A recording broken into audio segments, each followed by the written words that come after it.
Hello, hello. How are you? Hello from a Code Purple Day, which by the way, I've lived in Maryland my entire life. I didn't even know it went higher than Code Red. Yeah, I didn't know that either. Is that that's because of the air quality or temperature or both? Apparently, it's for I don't know when people listen to this. We're recording this on the day that the smoke from the fires in Ontario, Canada have infiltrated our area. But yes, apparently it's tough out there. But so I'm glad to be in here with you, talking together about our topic this week. Yes, me too. Me too. All right. Why don't we go ahead and just jump in and get to it? So today we're going to talk about the stories we tell about ourselves. Mm. And yeah, dun dun dun. And how, and how those, because it's so interesting. I almost feel like I just want to jump in on this one because I feel like it's so interesting that what we think is factual so often is a story. And it's Yes. true about how we perceive the world and our friends and our families, but it's also true about how we see ourselves. So this was a topic that, like, I don't know, maybe where are you coming from on this one? Well, it's so funny because the very first thing I thought about was, this idea, and we'll talk a little bit about this today, that there are sort of four sources of where stories come from. And the very first thing I thought about was the story that other people wrote about us, right? And those are, like you said, the messages that we get from our friends, our families, our partners, our children, our work, whatever it is. And the first thing that came to mind was this story I've always told about myself, which is that I'm not creative. Mm. And this is really actually really funny. So I'm drinking my water out of my favorite cup, which you didn't quite give me the cup as it looks. So on your 50th birthday, when we all went and did an Orange Theory workout, of Uh-huh. course, right? And you had and I remember thinking like you are so creative. Whenever you threw birthday parties for your kids, you had the best like party favors or whatever. You had these for everybody when we left. It was a plain white, insulated tumbler and a whole bunch of stickers that we could use to decorate. And I mean, it's really held up well. And I think, God, Robin is so creative. I would never use that word creative to describe myself. And yet at the same time, I think it's because I have a very narrow definition of what creativity is. So the very first thing I thought about was this idea of, I can quickly assign labels and I'll tell that story about you. I won't assign it to myself because of how I've decided to define that story.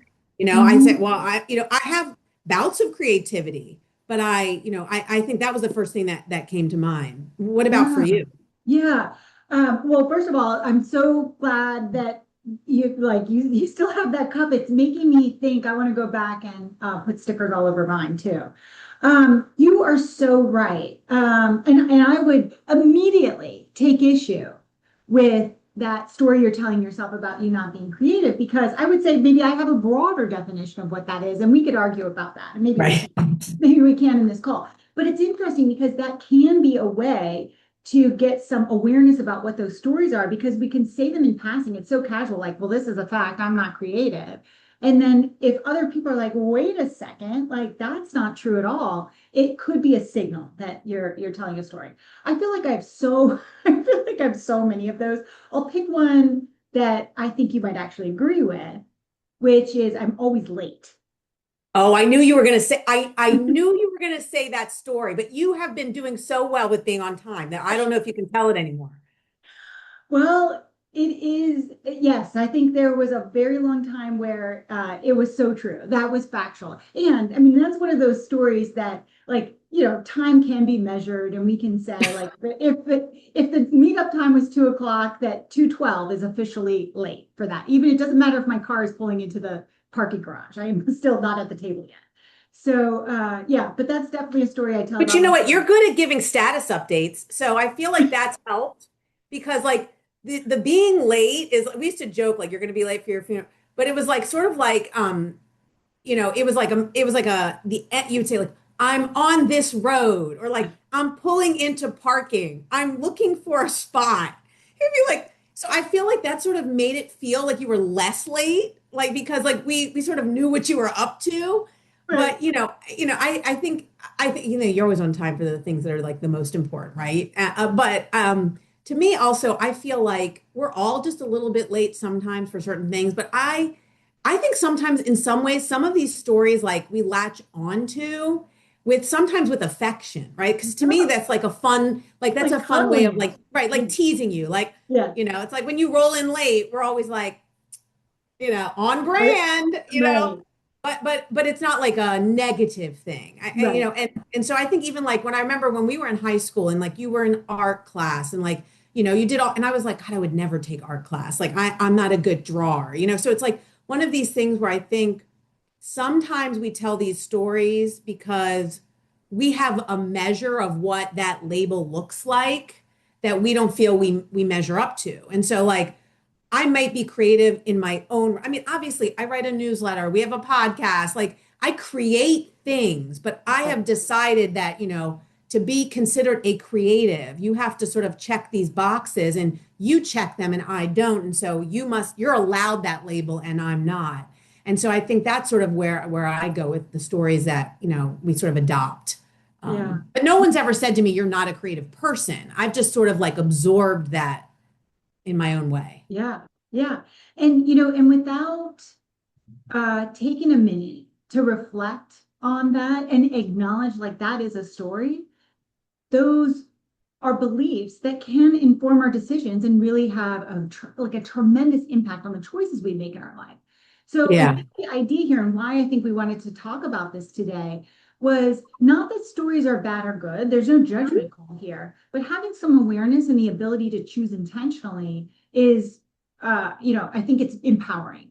And so, you had put a list together of some types of stories that we tell ourselves. And so Yeah. maybe start with kind of one of the first ones, like those stories that other people wrote about us. Like Mhm. where did that come from?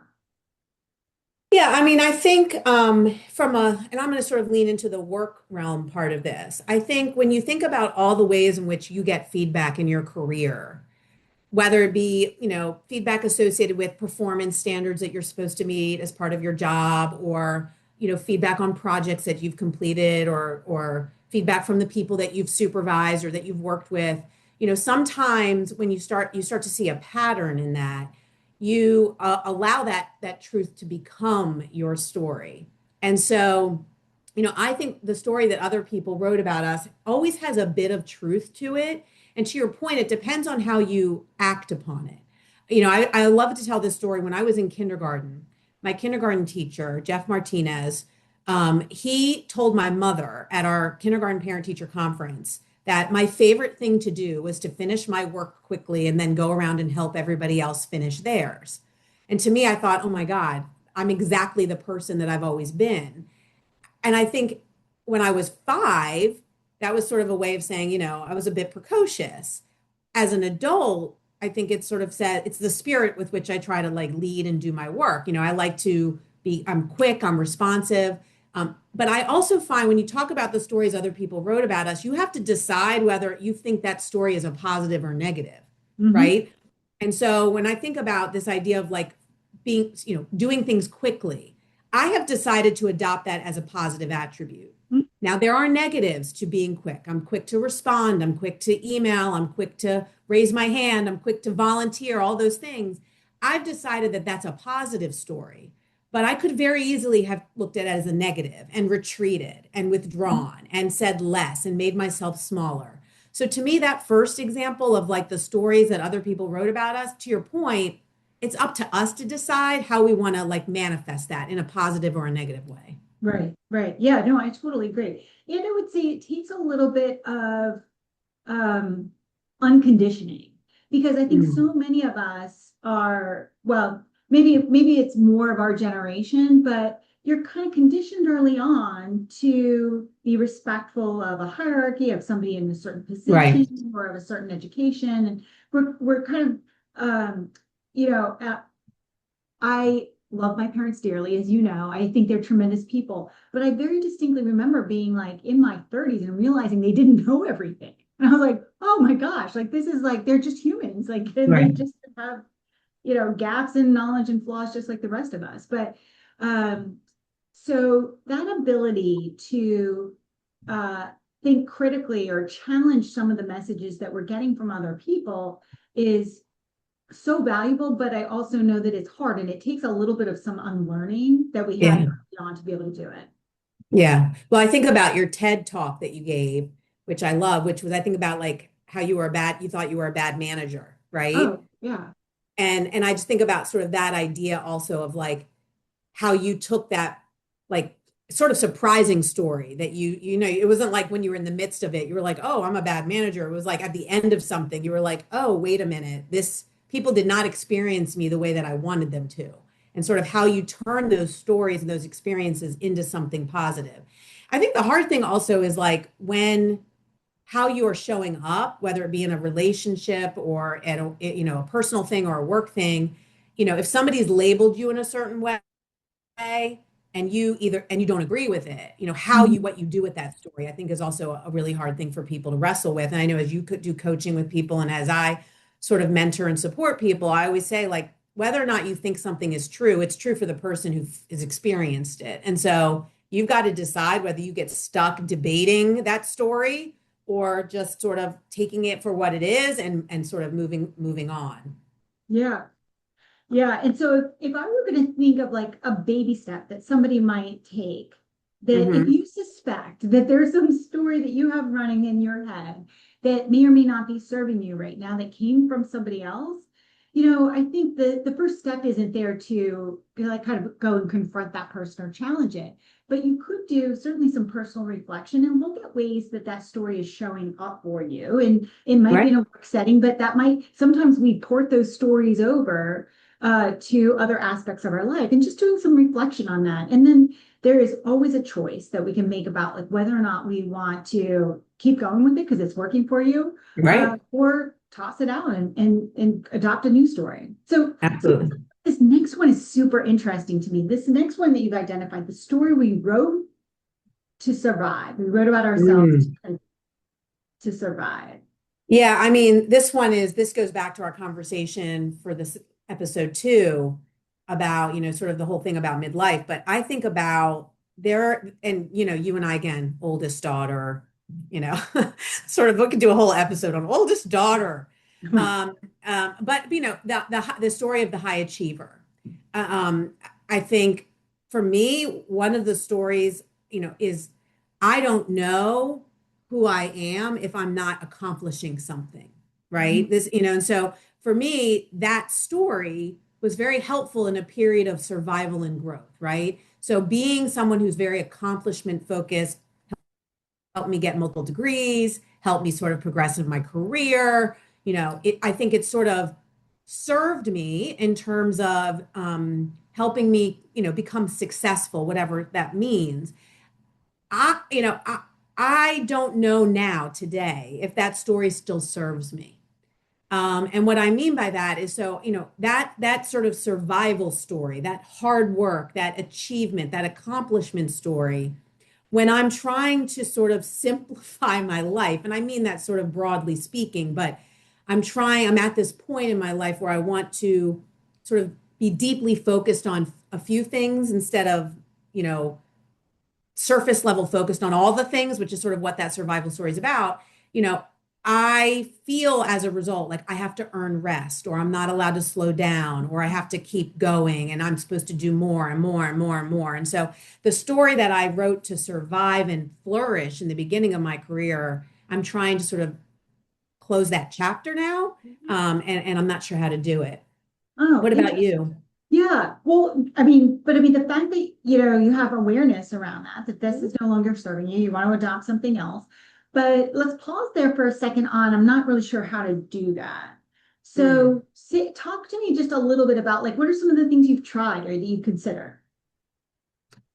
Well, I mean, some of the things are learning just to say no to certain things, right? Like putting up boundaries. I think, recognizing that like this idea of being a high achiever isn't something that has to be sort of renewed. This is not like a magazine subscription where every year I have to like re-earn my subscription, right? Like, Right, right. this isn't like, in education we're all licensed, right? And every 5 years you have to renew your license and you got to demonstrate you've earned all the credits to renew your license. Like it's sort of letting go of that sort of licensure renewal mindset is how I like to think of it, which is I don't have to do anything. I can still be a high achiever and not be actually currently working on achieving something, Mhm. if that makes sense, right? Yeah. So I think for me, I'm trying to define, like, I don't actually have to let go of the story of of being a high achiever and working hard and all of those things that have served me,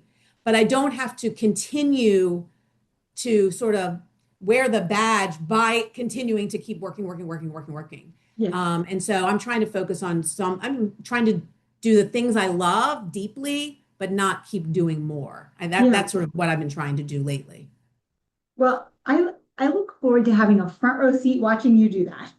You're gonna, right. Good luck with doing Good less. luck. This Good is luck with like, that. yeah, there's this, right. I think you're like, that sounds like a great idea. That was probably never going to happen, but I'm going to try. And I think, to me, this is like, this is a little bit of a sidebar, but I've read this research about people who leave their jobs. This many years ago, I read this.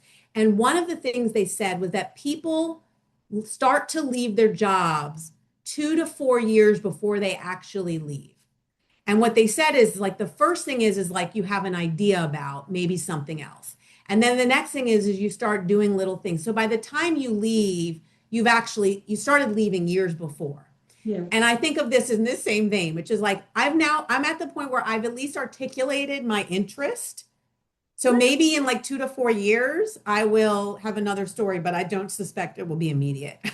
Yeah. Well, and that's not, I'm here for all of it. We love you no matter what form that comes in. I Right. wouldn't be surprised if you somehow turned slowing down, resting, taking a break, not actively working towards a goal, like you turned that into a goal in and of itself. I Like you know, I started like know, creating I metrics know. for yourself. Yeah, so there were a couple of things there that I think stuck out. I'm gonna try not to wiggle my computer here. Um, but I think I always kind of think about having a vision of kind of what you want. So you have an idea of what that looks like. The greater specificity we can bring to that, like what does Yeah. that actually look like? So does that, actually typing no thank you, I can't make it on a text, like what would that actually feel like in a moment versus just your default to saying yes to something? Or like getting super specific about what um backing off some of that achievement mindset would how that would show up. So I think you started going there with the vision. Mhm. Um, and the other thing I think is that people you can almost try it on as if it's an outfit. Like, we don't have to think about change as something that is done holistically, and certainly not that it's done overnight, but that we can just imagine kind of like, well, what would somebody who didn't care about achievement, like what would they be thinking about today? Probably Yeah, I think not what's next on their to-do list. yeah, and I think that's I love that example that you gave because about like with work related responsibilities, I more than I ever used to, I will say no to things, particularly things that are like in the evenings or on the weekends because I'm trying to sort of put some of that balance back. And I still now I feel better about it than I used to, but I used see again, a story that I like is I people will say to me like you show up. You show up when it matters, right? And so I say no to things that I think, I feel like maybe I'm just there because people want to say that I was there, if that makes sense. Not like me as a person, but like maybe the role that I have, or I feel like I'm expected to be someplace. And then I often notice that like nobody else feels the way that I do because some of my, I've had experiences where, no, some of my colleagues aren't in the same space that I'm in, and they got that same email that I did, like, hey, you're invited, and I'm like, oh, I was invited, I should go. So I'm sort of learning to say no to those things. At the same time, I'm saying yes to more things that I think are important. Like, I went to 4 retirement celebrations in June for different former colleagues, but I also said no to some other retirement celebrations. So I think it's like sort of trying to make sure you show up in ways that matter for people. And the same thing with achievement. I still want to achieve. I maybe just don't have to be trying to achieve everything all the time. And that's sort of what I'm thinking about.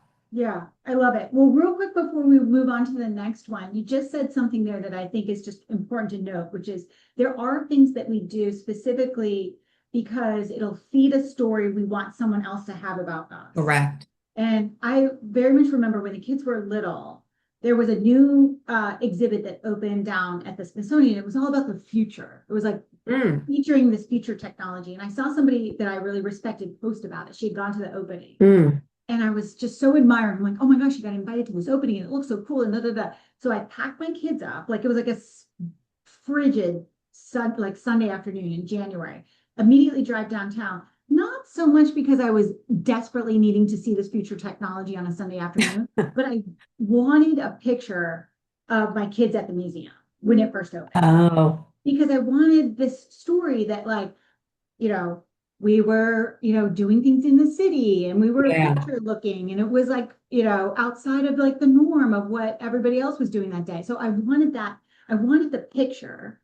Now, yeah, once we got down there, it was super interesting. There's some things that I even remember about that yeah. like have carried forward. But the motivation in that moment was to feed this story that I wanted someone else to have about me because I was going to post it on Instagram. Listen, social media does this like at such a Yeah. level. This is the funniest story because I was like, I will never forget this conversation.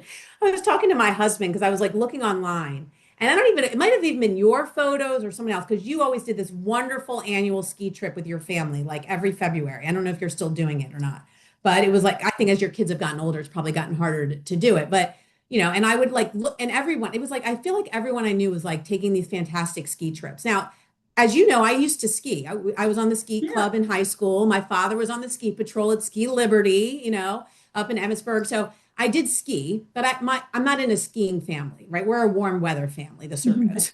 But anyway, but I see these pictures of people skiing, and I'm just like, oh my gosh. And I said to my husband, I want to have a picture like this. I want us to go skiing. Like, look how happy they look. And he was like, those are cold smiles. Those are not, he was like, that's a smile of someone who's freezing cold, not someone Yeah. who is like, so I was joking about it, but I think there is a piece which we could have a whole episode on, which is around sort of the idea of like, we want the picture that the story that goes with that picture, Yeah. like that I've accultured my children, or I go out and I do things, and I think that idea of sort of the polished version of everybody's life is something I think we all wrestle Yeah. with. Yeah, Yeah, it is. It's everywhere for sure. yeah. All right. So this third story you've identified, the one that success is rewarded. Now you started to kind of talk Hmm. about it with this achievement. So say a little bit more, because I think on the surface, some people might be like, no, wait, but that one's true. That's not a story. So why do you Yeah, think that one's a story? yeah, so this sort of is an expansion of what we've just talked about, but the idea of like the story that success rewarded. When I was thinking about this, it's like there are certain identities that we have, particularly in the work realm, where other people applauded them, and I think they get reinforced. And I'll give you a very basic example. um, one of the stories that I think I played into was that I was the one who was going to say what needed to be said in a room where Mm-hmm. everybody else was quiet. Mm-hmm. And that's actually not who I am. I mean, Mm-hmm. I'm a very talkative person. I will say what needs to be said, but I don't seek out. I'm not interested in being irreverent. I'm not interested in pushing back for the sake of pushing back or questioning, things for the sake of questioning. I do like to have really open dialogue and have really thoughtful conversation about decisions that we're making. But I think there was a period of time where not became my reputation, but it was a story. It was like, oh, if people would tell me something and they knew like, oh, I couldn't deal with, if it was injustice, if it was like didn't make sense, if it was unfair or whatever, I'd be the one to say, hey, wait a minute. And I think that was a dangerous identity for me to adopt, because what people didn't see was over time, I didn't like how I was showing up in those spaces. Mm-hmm. And I remember very clearly having a conversation with somebody that I trust and saying, I do not like how I feel because that's now who I've become. And I allowed that. And so Mm-hmm. I was very deliberate about pulling that back. And so I think Mm-hmm. I was sort of, those things were getting reinforced, and it sort of got away from me before I was able to sort of acknowledge it because it wasn't good for me. But that was the first example that I thought about. Yeah, yeah. No, and I think you tapped into something in terms of like those things we choose to recognize other people for can be like an intentional way to like manipulate them. But the way that I think sometimes plays out at work, but also at Mhm. home, is that you see somebody on your team do or say something that like aligns with you the way you would have done it or something like that. And you're like, oh, really great job. I like, like how on top of it you were for that thing. But we're looking for those little moments that align with the person we want them to be as a way of like rewarding that and encouraging that behavior. So Sure. I think that's interesting. I think when I read this one, maybe I read it at a little bit more face value, which is that success is rewarded. And this is something I grapple with a lot right now, is that very much the story that we had culturally coming up was that you finish high school, you go to college, and you'll get a good job, and then you'll be able to, afford a house and a family and all that kind of stuff.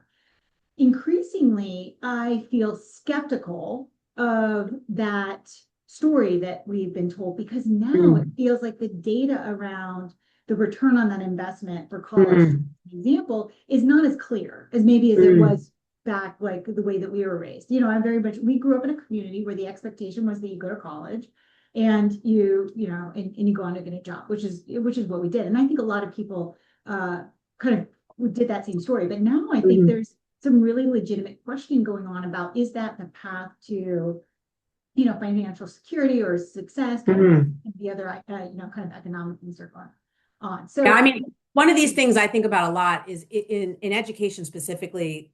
And I think, 30 plus years ago when we were in high school, if you pursued career in technology education, it was considered a less than, right? It was mm, considered like if you weren't academically capable enough, that was your pathway. And now they're really bifurcated as equal pathways. And mm, I love that for our kids. I love that the trades, that career and technology education, the CTE, all that work is sort of running parallel to the mm, idea. And I think part of it is for exactly what you said. I mean, I was just at a meeting yesterday and I was talking with one of our employees who I was, how's the summer going? And they were saying, oh, well, kid number one, I'm moving kid number one into their first apartment, but kid number two, like graduated and doesn't have a job and just moved home. And I've heard more of those stories. yeah. So I agree. I think the story that success rewards, go to like you do this, you do this, you do this, you'll be successful. I think you're right. I think that story is still being written. Yeah, yeah, absolutely. It's kind of changing as we speak here. So, all Mhm. right. So this last one, the one I'm super interested to hear your response to this, is the story we're writing right now. Mm. And what I love about this prompt or this final category is that embedded in that phrase is this sense of empowerment and choice Yeah. that you can really write it for yourself. So tell me a little bit, like, what story are you writing for yourself right now? I am trying to, for me, this, a lot of this comes back to mothering. That was really when I thought about the story I'm writing now. I'm trying to figure out how to parent young adults. And I am, I was an elementary principal. I am like, you give me ages 5 to 10, and I'm like, I'm in it. I was a complicated teen, I think. I don't know. I I was a good student, but I mean, obviously you were there. Um, I think I was a hard teen because I was very sort of interested. I wanted to grow up quickly, for lack of a better word. That's sort of my reflection on it. And so I don't know. I can't parent myself, right? And so I'm trying to figure out I think I still parent very much like I have young kids. And my older daughter's 14 and I can't coddle her. I can't, she isn't a young girl anymore. She's a young adult. She's in high school. And so I am trying to figure out how to parent the kids they're becoming, not the girls that I remember Yeah. or the time that I remember. And so I think for me, that is the story I'm trying to write. I am trying to relinquish um, being in control of everything for them and allowing them to flourish. And, you know, I don't know. I'm trying to figure out how to be the kind of parent I would have wanted at 14. And it's not to suggest my mother wasn't the right kind of parent. It's just for me, like, you know, I'm trying to figure that out. So I feel like that's a complicated answer for me. No, no, I mean, I think that it was very clear. I mean, and uh, and really that the opportunity most obviously presents itself when we're in these moments of life transition. So you're clearly, I mean, your kids are, as we were talking about before we started recording, I mean, so beautiful, so talented, and they do require a different mom now. And I very Yeah. much relate to that, and I cling to conversations with my friends who have much older children Mm. who graduated from college or are in their work lives, and cling to those stories about how motherhood has really like continued on, that it was never this drop off, and that their Mm. relationships have evolved with their kids, now adult people, but they're still rich and connected and all of these things. And so that's very much what I want. So I think the story, to just draw the parallel, the story I'm also writing right now is like, how do I plant those seeds now? The seeds of the kind of relationship I want to have, 15, 20 years from now. Right. When I don't have them all, like the idea of not having them like all here under the same roof is like intolerable to me, but it's going to happen. And so I need to start planting the seeds now for that kind of relationship. Yeah. I Yeah, know yeah, it's so funny because when this is like such a, like, I don't know, I forgot what the word, having a word finding issue, but it's so, ironic is not the right word, but when you have little kids and you're like, everyone's like, it goes so fast. And you're like, the it's days not feeling are fast. so long. I mean, I remember thinking like, I saw my days in like increments of like this long until they go to sleep. Yeah. Oh, yeah. This long into, so, and then all of a sudden I look back and I'm like, oh my God, now I understand it. And it sounds like, it's like, of course, it's like everybody knows that. And so, and particularly when, as you know, we both have high schoolers, it's like 4 more years. And then and I'm like, I think so. There's this sense of like a pressure to get it, like you said, to like get the relationship right, to parent right, to do it all right, so that when they're not under your roof and they have a choice about whether they spend time with you or they call you or all these things, that they will choose that. We both have good relationships with our parents. And so there's nothing to suggest that that won't be the same for our kids. But yeah, I think that story running parallel with sort of what I'm starting to think about in my second coming of my career, because again, as I talked about in the last episode, have this sort of opportunity in a few years to start thinking about that. I think those things converging together, it's like, you know, how do I decide what stories I want to keep and what stories I want to let go of and what stories I want to rewrite? And so, isn't this such a gift, right? That we even have the privilege to make Yeah. those kinds of decisions. And so I'm trying to embrace that and saying I can choose. And the choosing to me is the greatest gift of this part. Yeah, I absolutely agree. So maybe to bring some closure to our conversation today. So if in listening to this, you're thinking, I hadn't really thought about stories or examined my own stories in that way. I think both of us would really encourage you to do that. It's just interesting to like, it is our stories are really the water we're swimming in, and sometimes don't even know that they are so influential on the life choices that we're making. So one, I mean, kind of get some familiarity with what those stories are. And then, I strongly believe that there is just so much room here to write the story that you want. And part of it is a filtering process to say, hey, like, I'm going to, kind of disregard this set of thoughts or observations or whatever, because they're not really serving me anymore. And challenge this idea that there's really little beyond kind of like money and weather and stuff that can be counted that is factual. Mhm. Every single other thing is we talk about it in terms of our perception of it. And I think we have many, many shared experiences, but I'm guessing that we can probably tell the story of the same event in a very different way, just because we're filtering it through our own life experiences. And so that is really super empowering. And I'd encourage everybody to think about like, what are those stories you want to tell about yourselves that serve the person that you want to be, and then go about rewriting them. And it's just about being intentional about choosing thoughts and beliefs that serve it, and so that then that if you say it to yourself enough times, it eventually starts to stick. And that Yeah. so the change in perception there is very possible.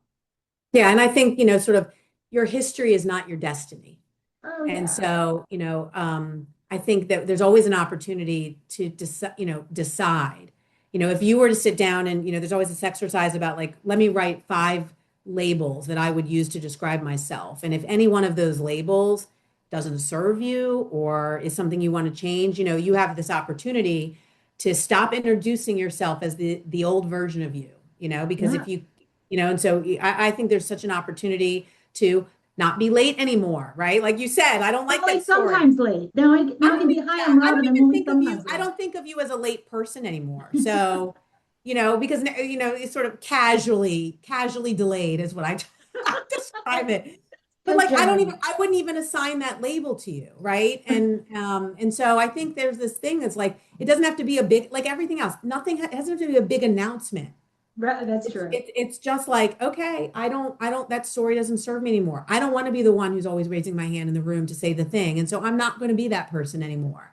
And it Yeah. doesn't mean I don't raise my hand and it doesn't mean I don't say the thing, but that isn't going to be all that I am. That's not how I'm going to introduce myself to you. Yeah. And so I think that story of reinvention is sort of always going to be a theme. Yeah, I love it. Well, good. Well, so thank you all to our audience for tuning in again. We have another episode that will be coming out next week. And do we want to give a preview of a topic or do we want to just leave it Yeah, mysterious? no. Our next episode 4 is going to be taking action before you feel ready. And so we're going to talk about why we Favorite. wait for confidence instead of creating it. And so Uh, I can't wait. That's going to be a good one. So I'm yeah, excited. that is my favorite topic. Well, wonderful. Great to see you as always. Thank you all All so right. much, and we'll see you next time.